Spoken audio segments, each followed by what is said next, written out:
நாம் இன்றைக்கி இந்த ஃபேனில் உள்ள ஒரு ப்ராப்ளத்தை பற்றி பார்க்கலாம். இந்த ஃபேன் வந்து முதல்ல வாங்கும்போது நல்லா ஸ்பீடாக சுற்றுச்சு. இப்போ பார்த்திங்கன்னா ரெகுலேட்டரை 5ஆம் நம்பரில் வச்ச பிறகும் இது வந்து ஸ்லோவாக தான் சுற்றுது. இது என்ன ப்ராப்ளம்னு பார்த்தீங்கன்னா, இப்போ இந்த ஃபேனில் என்ன பிரச்சனைனா, இது வந்து ஸ்லோவாக சுற்றுது அப்படின்னாலே இது வந்து கண்டென்சர் ப்ராப்ளத்தில் இருக்குதுன்னு அர்த்தம். அதனால நாம் இப்போ இதில் வந்து கண்டென்சரை இப்போ சேஞ்ச் பண்ணிடலாம். அது எப்படின்னு சேஞ்ச் பண்ணலான்னு பாருங்கள். முதல்ல இது வந்து பவரை ஆஃப் பண்ணிவிடுங்க. பவரை ஆஃப் பண்ணிக்கிட்டு இப்போ பார்த்தீங்கன்னா இந்த ஃபேனில் வந்து மேலே இருக்க அந்த இதை வந்து ஓப்பன் பண்ணிக்கிட்டிங்கன்னா உள்ள கண்டென்சர் உள்ளே இருக்குது. இதோட லைன் வந்து எப்படின்னா, இங்கே பாருங்கள், இந்த சைடில் ஒரு கனெக்ஷன் ஒன்று இருக்குது. அதில் வந்து லைன் கொடுத்துருக்காங்க. இந்த கப்பாசிட்டியில் உள்ள 2 லைன் இருக்குது. நாம் இப்போ இந்த கண்டென்சரை வந்து தனியாக எப்படி வெளியே எடுத்துடலாம். எடுத்தால் இதில் வந்து 2 லைன் கனெக்ட் ஆகுது, பார்த்துடுங்க. இந்த 2 ஸ்க்ரூவையும் கலத்தி இந்த கண்டென்சர் தனியாக வெளியே எடுத்துடலாம்.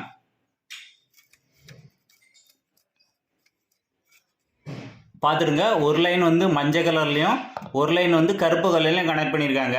இதே இதில் தான் புது கண்டென்சரை மாற்றணும் நீங்கள்.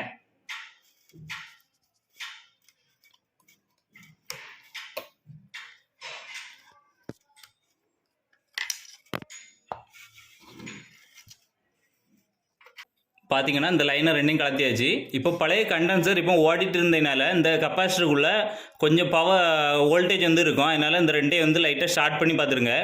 பாருங்கள், இந்த 2ஐயும் ஷார்ட் பண்ணிட்டேன். இப்போ இதில் இருந்த பவர்லாம் லாஸ் ஆகிட்டு இப்போ நாம் வந்து இதை வந்து கலத்தி எடுத்துக்கலாம்.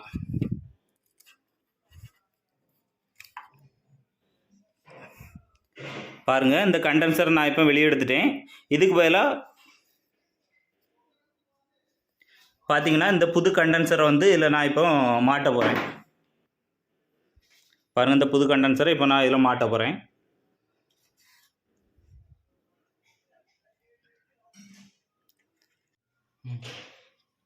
பார்த்தீங்கன்னா இப்போ இந்த 2 லைனை வந்து இதில் வந்து கனெக்ட் பண்ண போகிறேன்.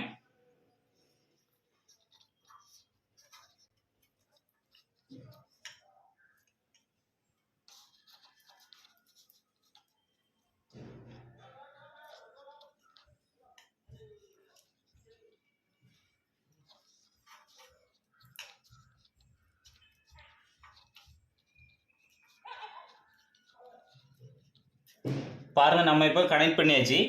இதை முதல்ல எப்படி எடுத்தீங்களோ அதே லைனில் இதை கனெக்ட் பண்ணிடுங்க.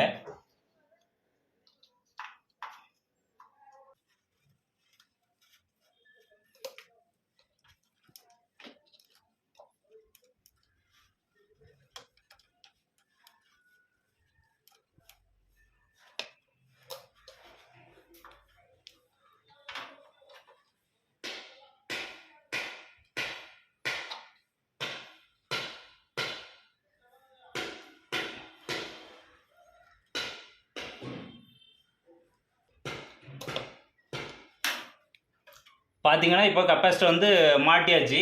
இப்போ இந்த கப்பாசிட்டர் ஹோல்டரில் வந்து இதை வந்து மாட்டிடலாம்.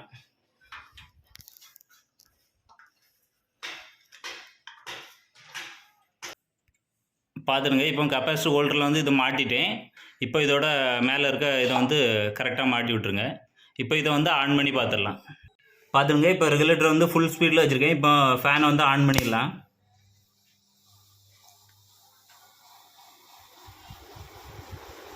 பார்த்தீங்கன்னா இப்போ ஃபுல் ஸ்பீடில் ஓடுது. பாருங்கள், 50 ரூபாயில் இந்த கண்டென்சர் மூலமாக இந்த ஃபேனை வந்து இப்போ சரி. இந்த வெயில் காலத்தில் வந்து ஃபேன் வந்து குறைவாக சுற்றிட்டு அப்படின்னா உங்களுக்கு ரொம்ப கஷ்டப்படுவீங்க வேர்வையில். இப்போ வந்து இந்த 50 ரூபா செலவில் வந்து இந்த கண்டென்சர் மாற்றினோடனே இந்த ஃபேன் வந்து நீட்டாக ஸ்பீடாக சுற்ற ஆரம்பிச்சிச்சு. உங்கள் வீட்லேயும் இந்த மாதிரி ஃபேன் வந்து ஸ்லோவாக சுற்றிட்டு இருக்கு அப்படின்னா இதே மாதிரி கண்டென்சர் வாங்கி போட்டு நீங்களும் சரி பண்ணிவிடுங்க. எலக்ட்ரிஷியன் கூட்டிங்கன்னா 200லேருந்து 250 ரூபா வரைக்கும் கேட்பாங்க.